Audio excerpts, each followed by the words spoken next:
ঝালকাঠিতে দুর্ঘটনায় আহতদের চিকিৎসা চলছে বরিশাল শেরে বাংলা মেডিকেল কলেজ হাসপাতালে। তাদের বর্তমান পরিস্থিতি জানাতে সরাসরি যুক্ত হচ্ছেন সহকর্মী শফিক মুন্সি। শফিক যুক্ত হচ্ছেন আমাদের সঙ্গে। শফিক, আহতদের এখনকার অবস্থা সম্পর্কে আমাদের জানাবেন। লিনিয়া, আমি এখন কিন্তু আছি যে বরিশাল শেরেবাংলা মেডিকেল কলেজ হাসপাতালের চতুর্থ তলায় সার্জারি বিভাগের পুরুষ ইউনিটে আছি।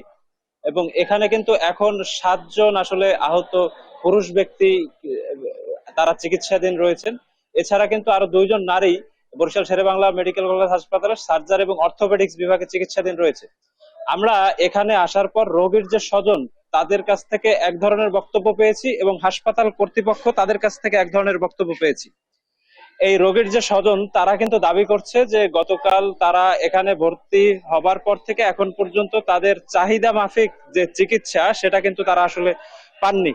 অনেকেই আসলে অভিযোগ করেছেন যে প্রয়োজনীয় যখন যে ওষুধপত্রাদি দরকার হয়েছে সে ব্যাপারে কিন্তু তারা কোনো সহযোগিতা পাননি। এবং একই সাথে যখন মানে দায়িত্বরত চিকিৎসকদের কিন্তু বারবার করে বিভিন্ন সময় ডেকেও আসলে তারা তাদের প্রয়োজন মাফিক পাননি। অন্যদিকে এই হাসপাতাল কর্তৃপক্ষ যারা আছেন, বিশেষ করে হাসপাতালের পরিচালক ডাক্তার সাইফুল ইসলামের সাথে আমাদের কিন্তু সকালে মুঠোফোনে কথা হয়েছে। তিনি আমাদের যে বিষয়টি জানিয়েছেন যে আহ, ঝালকাঠিতে সড়ক দুর্ঘটনায় আহত হবার পর যারাই আসলে বরিশাল শেরেবাংলা মেডিকেল কলেজ হাসপাতালে এসেছেন তাদের কিন্তু নিবিড় পর্যবেক্ষণে আসলে তিনি রেখেছেন। এবং হাসপাতাল কর্তৃপক্ষ কিন্তু বেশ আহ, মানে খুব তোড়জোড় করেই যত ধরনের আসলে ব্যবস্থা নেওয়া দরকার চিকিৎসার জন্য সেই ব্যবস্থা তারা নিয়েছেন এবং এখন অব্দি নিয়ে যাচ্ছেন। এবং তিনি একটা আসলে সমীক্ষা দেখিয়েছেন যে এখানে প্রাথমিকভাবে আসলে 22 জন আহত ব্যক্তি চিকিৎসার জন্য এসেছিল, তাদের জন্য কিন্তু এখানে 2 জন গতকাল মারা গেছে, কিন্তু এখন পর্যন্ত কিন্তু নতুন করে আর কোনো গুরুতর আহত ব্যক্তি কিন্তু মৃত্যুবরণ করেনি। এবং সে যে বিষয়টা আসলে জানিয়েছেন যে বরিশালের বিভাগীয় কমিশনার সহ স্থানীয় প্রশাসন যারা আছে তারা কিন্তু এই রোগীদের চিকিৎসার ব্যাপারে খুবই সজাগ রয়েছে।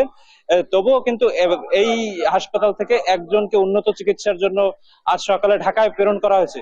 বাদবাকি 9 জনকে কিন্তু পর্যাপ্ত আসলে চিকিৎসার ব্যবস্থা করা হচ্ছে বলে এই হাসপাতালের যে পরিচালক তিনি জানিয়েছেন। তিনি একই সাথে আরো যে বিষয়টি জানিয়েছেন যে এই হাসপাতালের সার্জারি এবং অর্থোপেডিক্স ইউনিটের ডাক্তার, নার্স, ওয়ার্ডদের সমন্বয়ে একটি আলাদা বিশেষায়িত টিম কিন্তু গঠন করা হয়েছে, যারা কিন্তু 24 ঘন্টা শুধুমাত্র এই যে দুর্ঘটনার শিকার যে ব্যক্তি তাদের কিন্তু চিকিৎসার জন্য নিয়োজিত রয়েছেন। কিন্তু তারপরও কিন্তু আসলে প্রশাসনের এই ধরনের বক্তব্যের একটা উল্টো বক্তব্য কিন্তু আমরা এই রোগীদের স্বজনদের কাছ থেকে পেয়েছি। একই সাথে রোগীর স্বজন যারা তারা কিন্তু সরকারের কাছে দাবি জানিয়েছে যেন সরকারের ঊর্ধ্বতন পর্যায় থেকে তাদের চিকিৎসার ব্যাপারে আসলে খোঁজ খবর নেওয়া হয়। এই ছিল বরিশাল শেরেবাংলা মেডিকেল কলেজ হাসপাতাল থেকে আমার কাছে ঝালকাঠিতে সড়ক দুর্ঘটনায় আহত ব্যক্তিদের সর্বশেষ খবর। লেনিয়া। শফিক, ধন্যবাদ আপনাকে। দর্শক, ঝালকাঠিতে দুর্ঘটনায় আহতদের চিকিৎসা চলছে বরিশাল শেরে বাংলা মেডিকেল কলেজ হাসপাতালে। এ বিষয়ে বিস্তারিত জানছিলাম সহকর্মী শফিকের কাছ থেকে।